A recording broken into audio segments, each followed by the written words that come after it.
Channel 12 నెలల తర్వాత ఈరోజు గురు శుక్రుల యొక్క షడష్టిక యోగంతో ఈ రాశుల వారికి అద్భుతమైన యోగాలు రాబోతూ ఉన్నాయి.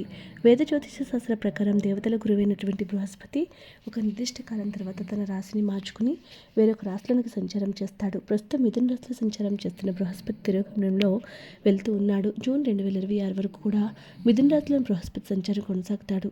బృహస్పతి ఇతర గ్రహాలతో కలిసినప్పుడు కొన్నిసార్లు శుభయోగాలు, కొన్నిసార్లు అశుభయోగాలు ఏర్పరుస్తూ ఉంటాయి.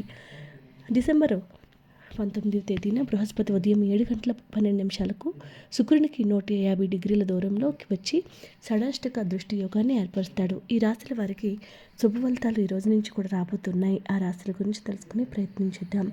మేషరాశి వారు, మేషరాశుల యొక్క షడష్టిక యోగము అనేక విధాలుగా ప్రయోజనాన్ని ఇస్తుంది. ఈ సమయంలో మేషరాశి వారికి దీర్ఘకాలిక ఆర్థిక సమస్యలు తొలగిపోతాయి. ఆర్థిక పరిస్థితి బాగుంటుంది. నూతన ఆదాయ వనరులు తెరుచుకుంటాయి. బృహస్పతి దయ వలన మేషరాశి వారి కెరీర్ కూడా బాగుంటుంది. మంచి పురోగతి ఉంటుంది. ఉద్యోగంలో కూడా విజయాలను సాధిస్తారు. వ్యాపారంలో లాభాలు పొందే అవకాశం ఉంది.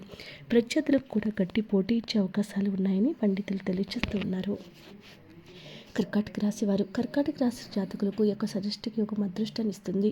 కర్కాటక రాశిలో గురువు 2వ ఇంట్లో, శుక్రుడు 5వ ఇంట్లో ఉండటం వల్ల ఈ రాశి జాతకులు సానుకూల ఫలితాలు పొందుతారు. వీరు అన్ని రంగాల్లోనూ గణనీయమైన ప్రయోజనాలు పొందుతారు. జీవితంలో దీర్ఘకాలిక సమస్యలు తొలగిపోతాయి. ఎంతో కాలంగా ఉన్న కుటుంబ సమస్యలు కూడా పరిష్కారం అవుతాయి. సంతోషం పెరుగుతుంది.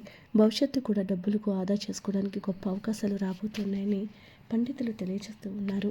ధనుసు రాశి వారు, ధనుసు రాశి వారికి గురు శుక్ర షడష్టిక యోగం సుఫలితాలు ఇస్తుంది. ఈ సమయంలో ధనుసు రాశిలో 12వ ఇంట్లో శుక్రుడు, 7వ ఇంట్లో బృహస్పతి ఉంటారు. దీని ఫలితంగా ఈ రాశి వారు అనేక రంగాల్లో ప్రయోజనాలు పొందుతారు. కోరుకున్న ఉద్యోగం లభిస్తుంది. మానసిక ఒత్తిడి తగ్గుతుంది. వర్తక వ్యాపారాలు చేసేవారికి లాభాలు వస్తాయి. ఈ సమయంలో పేరు ప్రతిష్టలు పెరుగుతాయి. ఆరోగ్య విషయంలో కూడా ధనుసు రాశి వారికి ఉత్సాహంగా ఉంటారు. వీడియోని లైక్ చేయండి. మరిన్ని వీడియోస్ కోసం ఛానల్ సబ్స్క్రైబ్ చేసుకోండి.